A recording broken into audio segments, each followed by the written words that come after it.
fire away. Thank you. Oh, okay. It's a nice little cow garland.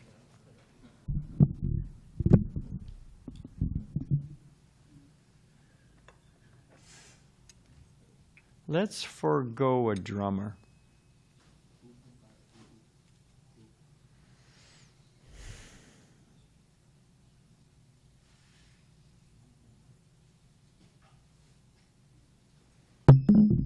Hey Govinda.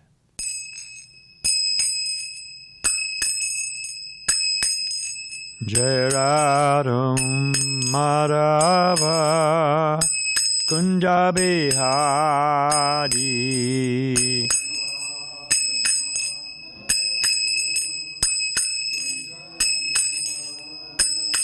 Jai Radham Madhava Kunja Bihari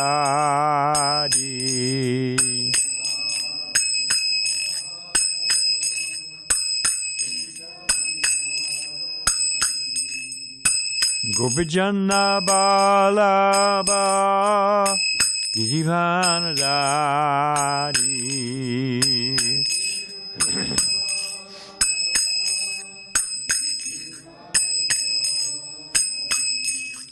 Gopijana Balaba Girivanadari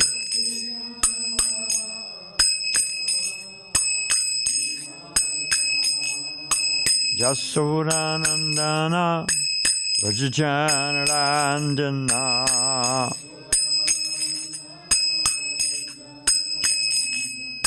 Jasodanandana Vajjanarandana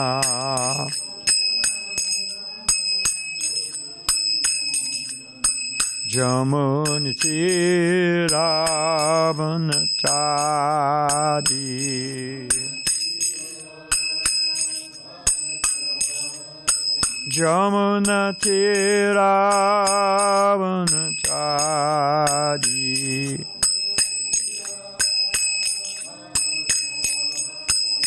Jai Radham Madhava Kunda Bihari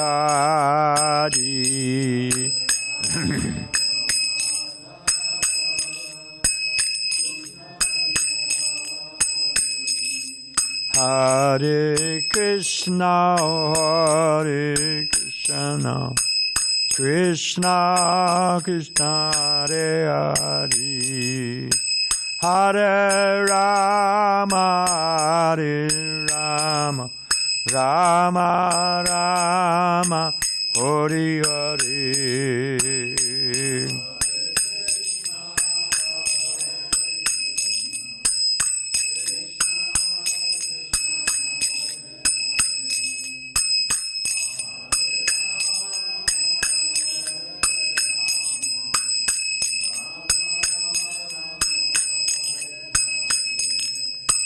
Hare Krishna, Hare Krishna, Krishna Krishna, Hare Hare, Hare Rama, Hare Rama, Rama Rama, Hare Hare.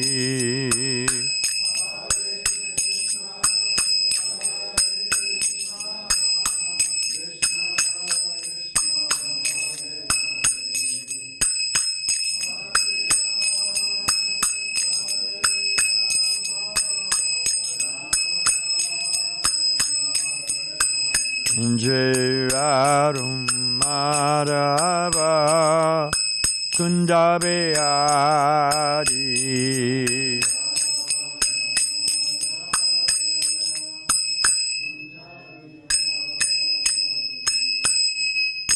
O Premanandan Jai Om Vishnupad Paramahansa Pariva Jakacharya Sattva Sri Shaman's Divine Grace Abhay Charan Bhakti Vedanta Swami Maharaj Srila Prabhupada Ki. ISKCON BBT Founder Acharya Jagaguru Srila Prabhupada Ki. Ananta Koda Vaishnava Vrinda Ki. Namacharya Srila Haridas Thakur Ki. Prem Shri Gaho Shri Krishna Chaitanya Prabhu Nityananda Shri Advaita Gadada Shivasari Gaur Bhakta Vrinda Ki.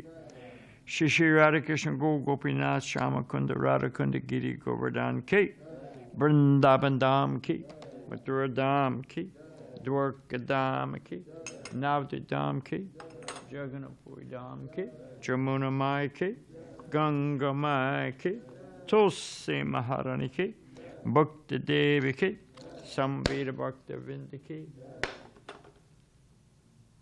Shri Shri Radha Giridhari Ki. Gaur Premanandi. All glories to the assembled devotees. All glories to the assembled devotees. All glories to the assembled devotees. All glories to divine Lotus Sita, Shri Shri, Guru and Gauranga. You know, we could have a little more volume. Not a whole lot. I don't think we pay by the amp. Thanks, Bruce. Now, how to get a little cooperation here. Because we're going to, yeah, that's an, is it too loud? I think turn it down just a touch and you'll be right in the good. Oh, is Ananda handling it? All righty.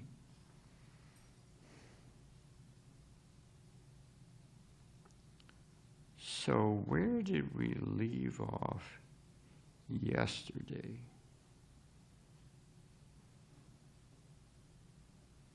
We're in the Hare Krishna. That's good.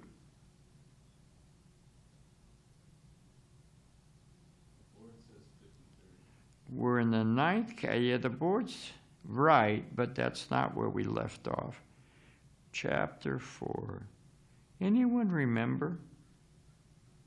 Well, here, we'll do this. And let's see what happens.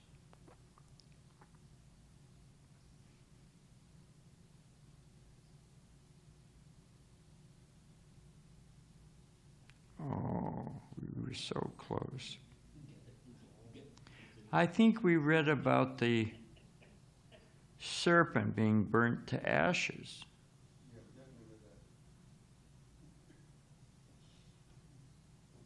There we go. Thank you.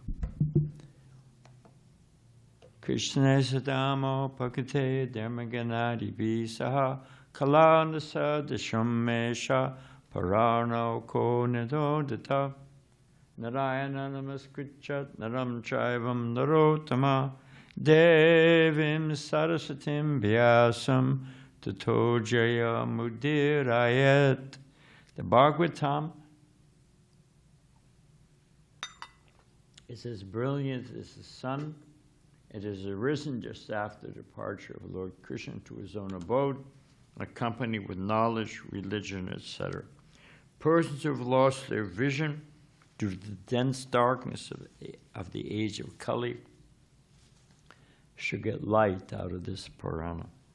Before beginning our study of the Srimad Bhagavatam, which is our very means of conquest, we should first offer our respects to the personality of Godhead Narayan, the Narayan Rishi, the supremmost human being, the goddess of living Mother Saraswati, the author Srila Vyasadeva, and my spiritual master Srila Prabhupada. Om Namo Bhagavate Vasudevaya.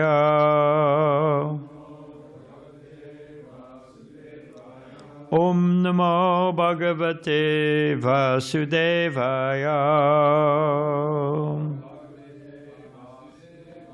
Om Namo Bhagavate Vasudevaya.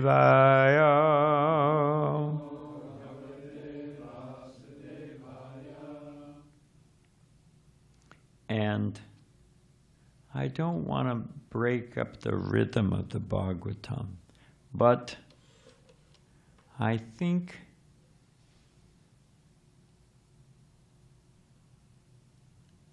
let's do what should we do? Should we, because we're going to chant the verse that's a few more verses ahead of where we left off.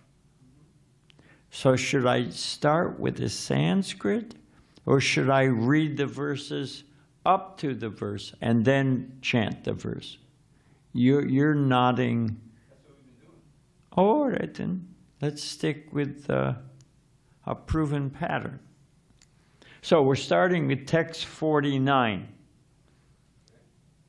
Upon seeing that his own attempt had failed and the Sudarshan Chakra was moving towards him, Durvasa Muni became very frightened and began to run in all directions to save his life. Just imagine the dramatic scene. I mean, the Bhagavatam, the wonderful Bhagavatam, it's got everything. Villains, suspense, drama, cliffhangers. Forget Shakespeare, read the Bhagavatam. As the blazing flame of forest fire pursues a snake, the disk of the Supreme Personality of Godhead began to follow Durvasa Muni.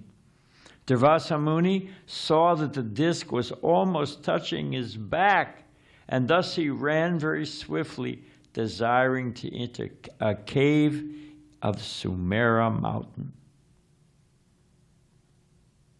Just to protect himself, Durvasa fled everywhere, in all directions, in the sky, on the surface of the earth, in caves, in the ocean, on different planets of the rulers of the three worlds, and even on the heavenly planets.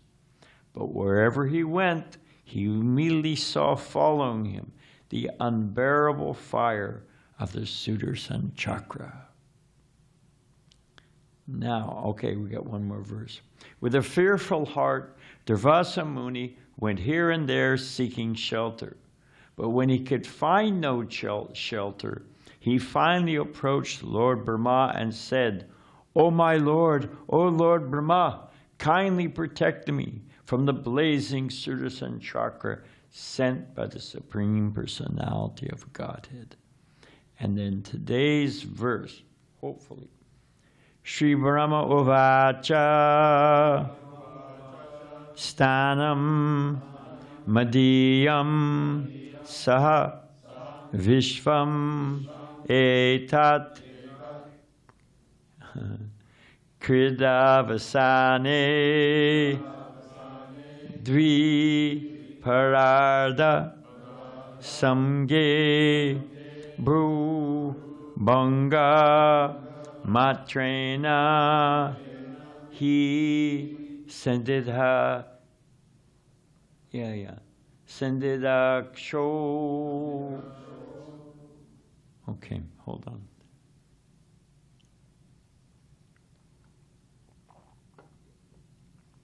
Sri Brahma Uvacha Stanam Madhyam Sahavishvametat Kridavasane Dviparada Samge. Oh, so I left the line off. Brubanga Matrena Hisandidaksho Kalatmano Yasya Tri Tirobhavishyati.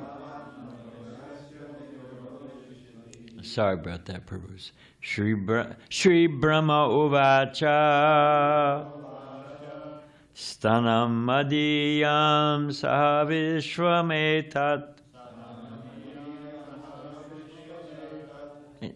It's nice if we all say it at the same speed. It becomes very melodic and purifying. Kridavasane Dviparada Samge Brubanga Matrena Hisandidaksho Kalatmano Yasya Tero Bhavishyati. Sri Brahma Uvacha Stanam Madhyam Savishvametat Kridavasane Dviparada Samgi Bhruvangamatrena Hisandidaksho Kalatmano Yasya Tero Bhavishyati.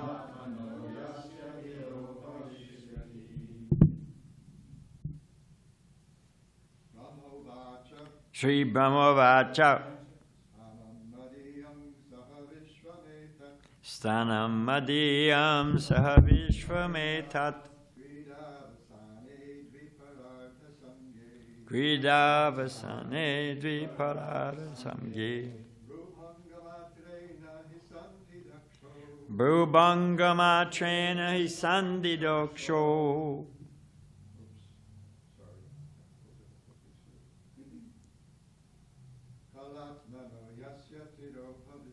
Kalatmano Yasya Tero Bhavishyati.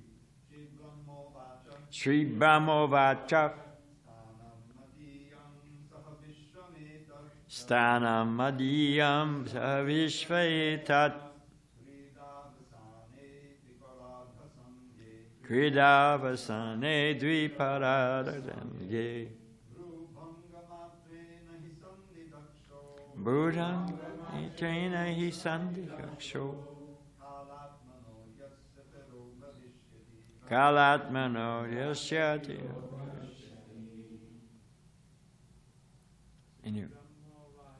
Sri Brahmavacha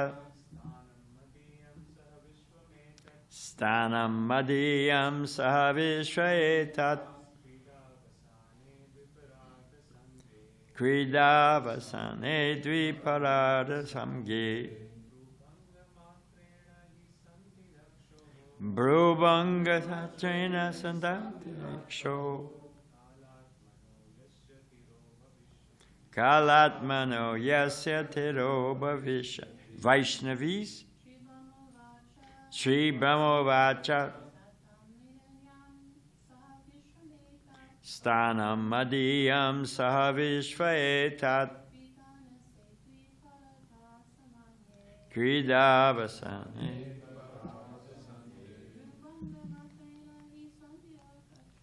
Bhrubhangamatena Siddhandidaksho Kalatmano Yasya Tero Bhavishyati. Sri Brahmovacha Stanam Madhyam Sahavishvaetat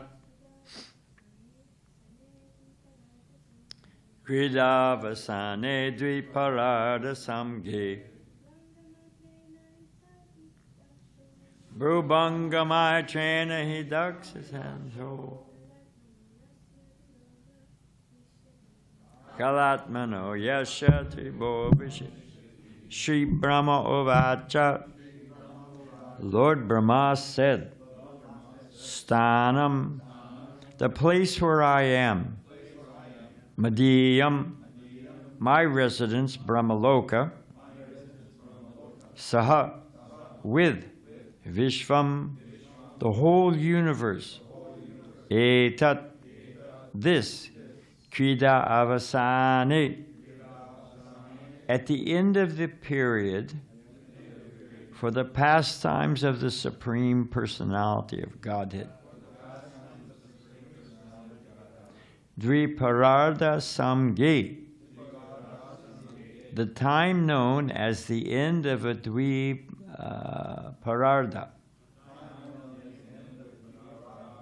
And my favorite part, Bhrubhanga Matrena.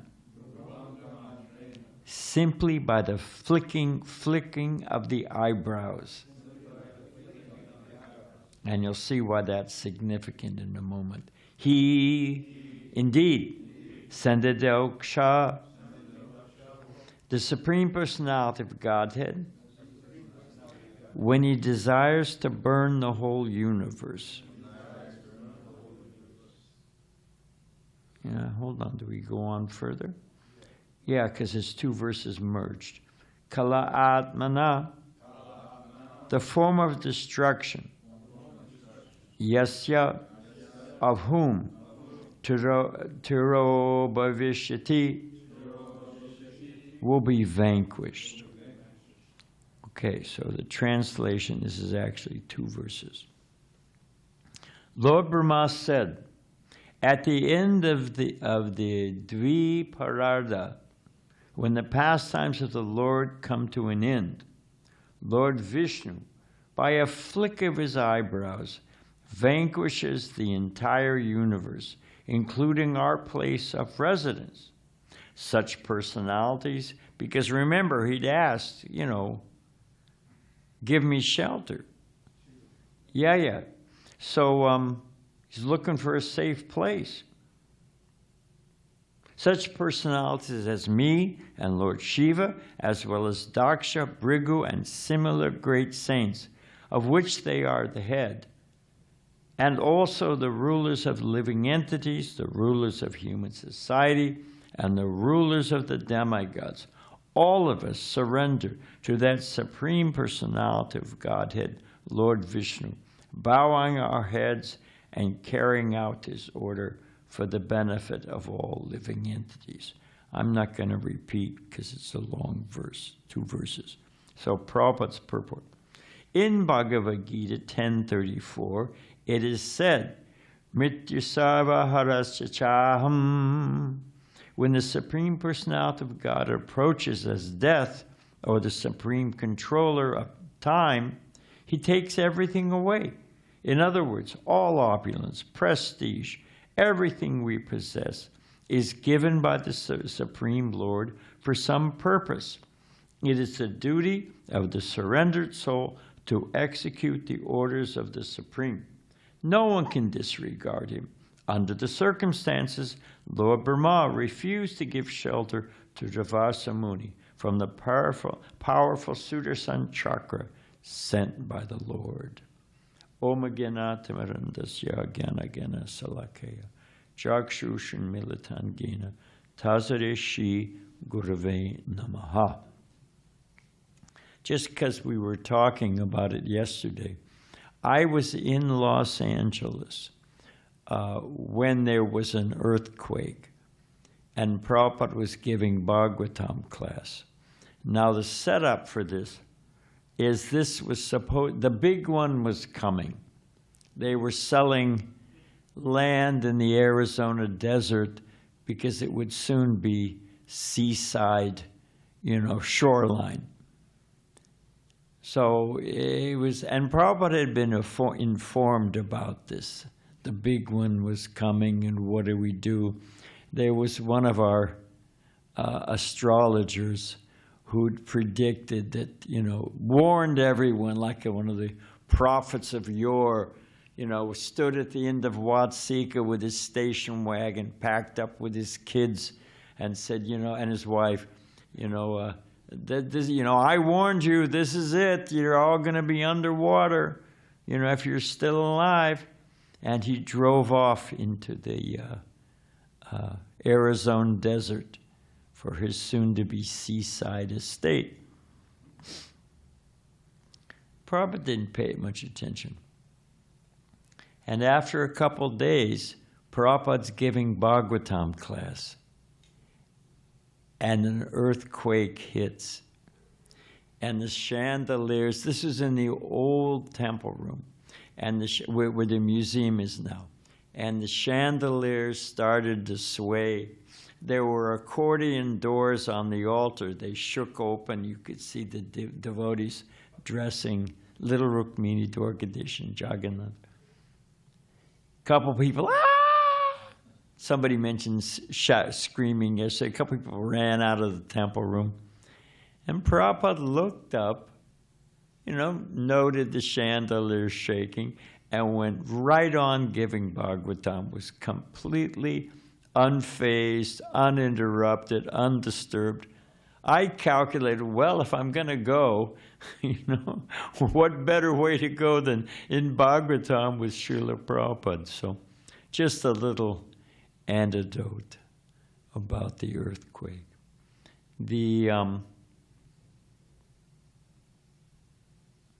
I wanted to reaffirm the general theme, and then I wanted to go a little on another angle, and then I wanted to say something about offending devotees. So that's, you bought a ticket for the ride, this is where we're going. The general theme, one of the general themes, Prabhupada said Bhagavatam is like a diamond, you know, and you can turn it. It's got different facets, and according to you turn it, it catches the light differently. So there's so many angles and depths and to every single every word. Who is it? Was it, no, I know who it was. Srila Bhaktisiddhanta Saraswati Thakur talked for 1 month or 3 months on the first verse of Srimad Bhagavatam. It was either 1 verse, 1 month, or 3 months. Do you remember, Maharaj? Anyway, don't worry about it. 1 month is long enough. What did you say? Now I'm confused. I was trying to remember. Oh, okay. So I can't remember which one it is, but it's sufficient. And then he said, actually, we could go on this verse, but there's 1,800, what is slokas? 18,000 slokas in Bhagavatam, so we should move on. So the Bhagavatam is like a jewel. It gets, but the general first theme is that we're all looking for shelter. The fact of the matter is we are dependent. We are prakriti looking for Purusha. Well, that's, well, anyway. We are all looking for shelter. We're all dependent.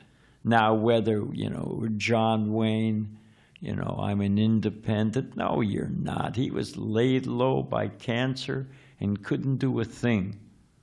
So time factor or, you know, whatever. But we're all looking for shelter, whether it's the shelter of our wife or wife with a husband. And we could go, what Prabhupada calls them so wonderfully, fallible soldiers.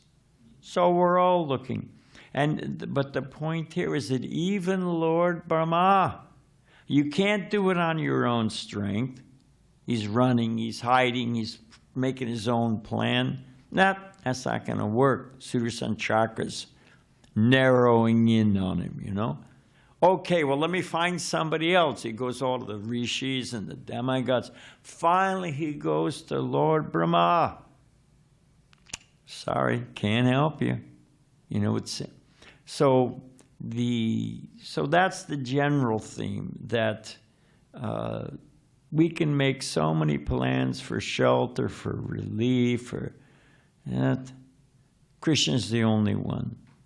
Actually, not just Krishna, but Krishna acts through his devotees.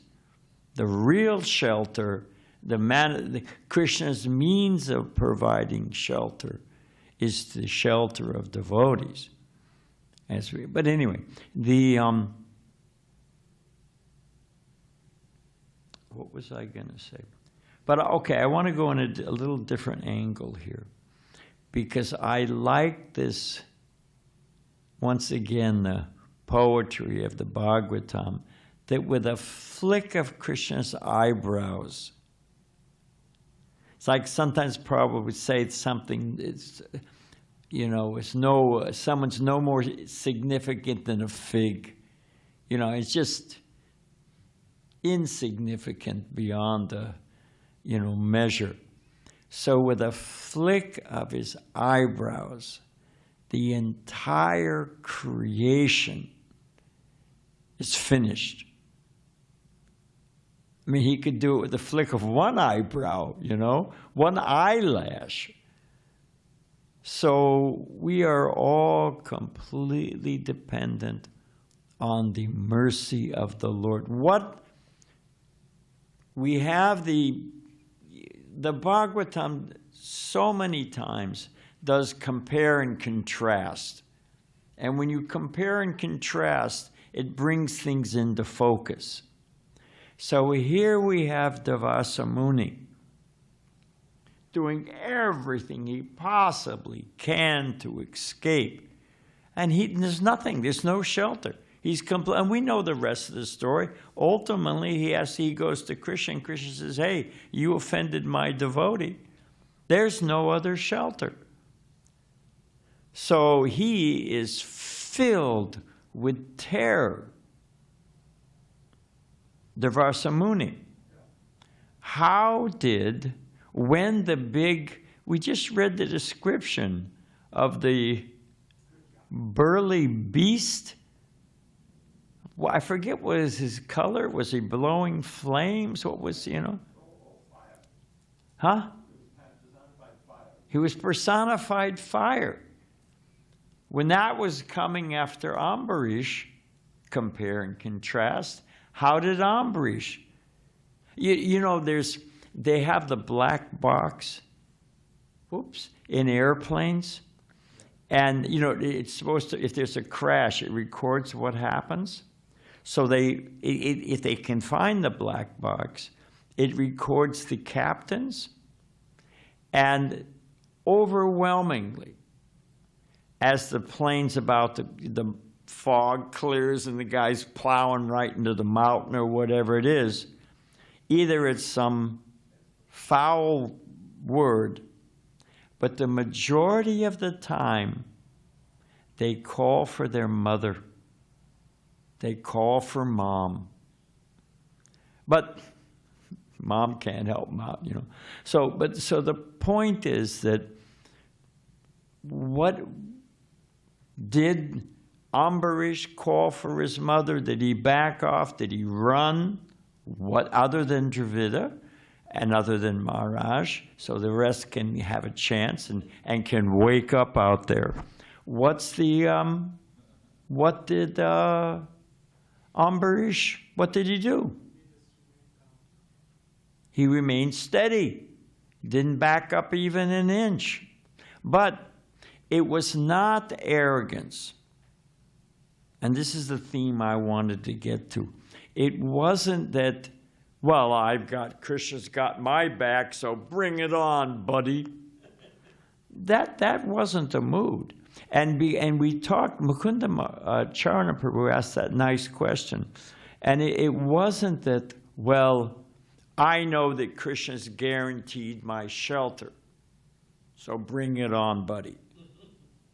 Like Prabhupada saw the little boy when the tiger was lying and the little boy was roaring back because he was holding his father's hand. It's a miscalculation, but he's thinking, I got my father, so, So that wasn't Ambarish's mood. What did Ambarish know? And we've thrown out of the options that Krishna's guaranteed protection. And what is the nature of that protection? That's where we're going, trying to go. Anyone want to hazard a guess? You get it wrong, you still get breakfast prasad. So, and I'm actually, to be fair, I have by Banu Maharaj the translation of Vishwanath Chakravarti Thakur's commentaries on the Bhagavatam. So I can read Prabhupada's, and I also look at Vishwanath Chakravarti Thakur's. And Vishwanath Chakravarti Thakur makes the point. With a flick of an eyebrow, everything is devastated. Krishna's will is what's going to happen. Like the Mahavakyam of the Bible, it comes from Jesus. I looked it up yesterday. I thought it had been created over time but it actually is from Jesus. It's in the Bible. It says, Our Father who art in heaven, hallowed be thy name, which I think is profound. Mahaprabhu, hallowed be thy name, the holy name. Thy kingdom come, thy will be done. Which means Krishna's will happens. That's what's going to happen. So an aspect of a devotee's surrender is not that he knows, I've got a Teflon shield of Krishna's guarantee to protect his devotees. Therefore, my body is, everything's going to bounce off me because Krishna's guaranteed my protection. It's not actually what it means. Krishna protects our advancement in spiritual life, yes, and we're not this body. But what it means is everything is moving to Krishna's will, the all-good, absolute Krishna. That's what's going to happen. And whatever happens to me, Krishna may let that demon to burn me to ashes. But that's Krishna's plan. The devotee's security, the devotee's confidence is based on the faith that whatever happens is Krishna's will. And Krishna, just like Prabhupada gives the example, we've used it many times other than Dravida, why does the potter knead the clay before he puts it on the wheel, shapes it, and a big hint, and fires it? Why does he knead it first? Joseph. Hey, ding, ding, 10 points for Joseph. It's still ticking in there, Congratulations. Because if he doesn't get the air out of it, someone other than Joseph now, because you already got your points, when they put it in the oven, what happens to the air? What happens to the pot? It'll crack because the air expands and the pot cracks. So you got to get the air out. Now, what is that compared to? The time of death. We may call for our mother. We may, the mother, Prabhupada said, a mother's love for a child is the closest thing to the spiritual love. It's material, but it's selfless. If it's proper, it's selfless. So it gives a flavor or a hint. So at the time of death, it is all checked. And I don't know the Bengali, and where's Ram when we need him? The Bengali is something like, all of your bhajan will be tested at the time of death. You got to lay down your cards. Where do you take shelter? So the devotee knows at the time, the full faith, confidence that whatever is happening to me, and it may be hard. It may be,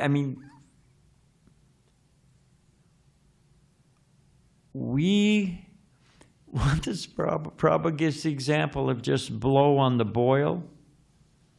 You get a momentary relief, or in the West, we used to just put ice on it, put some ice on it. Is that going to do the job?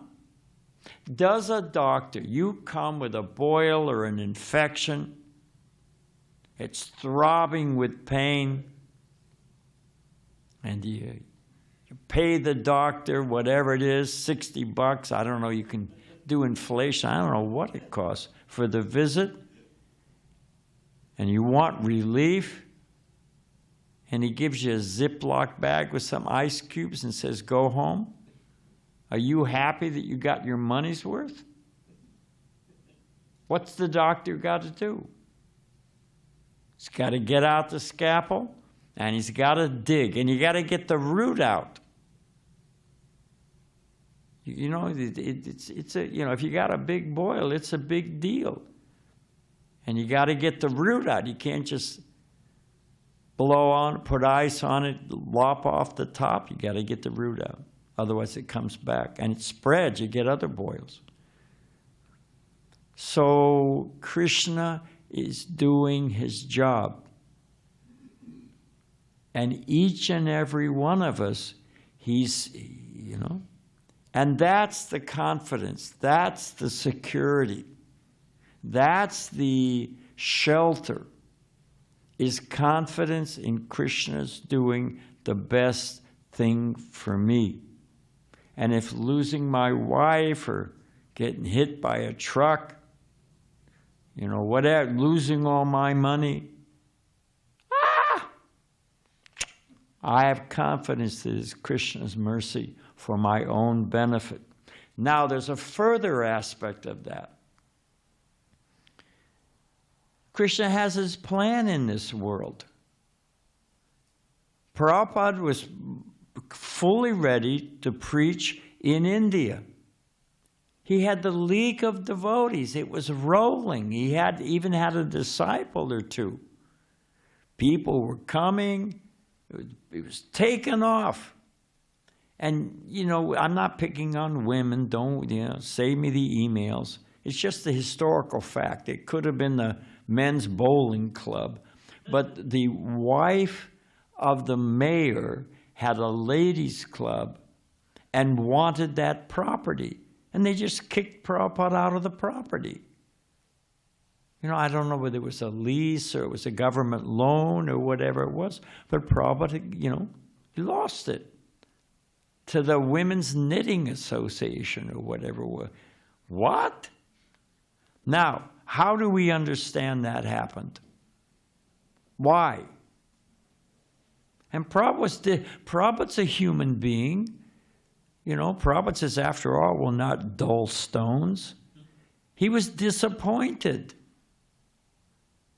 He was surrendered, but he was disappointed. But why did Krishna do that? Dravida Prabhu.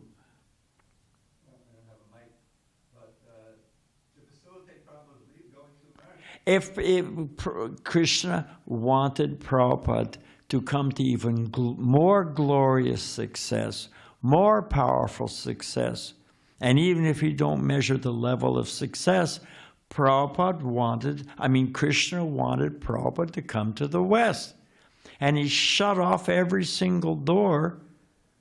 And Prabhupada, to his credit, could understand. And he also wanted to do it. You know, his Guru Maharaj said, go to the West, brought him across the ocean in dreams, so many things. So that surrender is not only knowing that Krishna will do the best for me, and this is Krishna honing me, Krishna molding me, Krishna pushing the anarthas out of my heart. You know, he's purifying me. It's not only that. It's surrender. What is savasa? How do you pronounce it? You be my instrument. What is that name for Arjuna? That let me be this surrender to being the instrument of Krishna. I may not want to do this. Arjuna didn't want to fight. That's the whole point. And he had his whole logic why, and, you know, wasn't that he was a coward. But Krishna wanted him to fight. So we have confidence that whatever's happening, we are fearless in that we have confidence that whatever happens is Krishna's arrangement. It's the will of Krishna for my purification. And Krishna wants to use me as his instrument. And therefore I surrender to that. Let me be a tool in the hands of Krishna. So that was a little gloss on the... now, what else did I want to say? Because we're close to the end. Oh, we're expecting Krishna to act in how we think he should act. And I think Maharaju said it yesterday, quite nicely, it was a nice sutra, that it's actually our arrogance that Krishna has to do things the way we think we should do it. You know, Krishna, why don't you just, you know, let me find a lottery ticket. That way I won't have to gamble. Find me a lottery ticket. And then if I had $1 million, well, let's be safe, $10 million. Well, there's the Mayapur project. So if I had $50 million, Yeah, but I want to preach in America. So if I had $100 million, I would be so happy. Well, you know, we have our way, and we may even be right. I mean, it may even be reasonable, it may not be greedy. You know, Christians should act in this way. Christians should do it this way. But what do we know? We thought it was a bright idea to come to this material world. So we're already out of the game. What do we know? We think we have been in this world, what does it say? Anadi, practically eternally, making the wrong move. If there's a way to go for the small potatoes or take a wrong turn, hey, sign me up. I'll go for it. Lifetime after lifetime after, and we're going to judge how Krishna should do something? Why? What's the logic? What's our potency? As Prabhupada so often said, we don't even know what's happening on the other side of the wall. So that's another aspect or motivator for and to judge, why did Krishna do this? Now, I'll just say it. It's not an aspersion or, you know, to denigrate. I was married. I had 2 young kids. And my whole marriage blew up. I'm not going to go into this in sad details.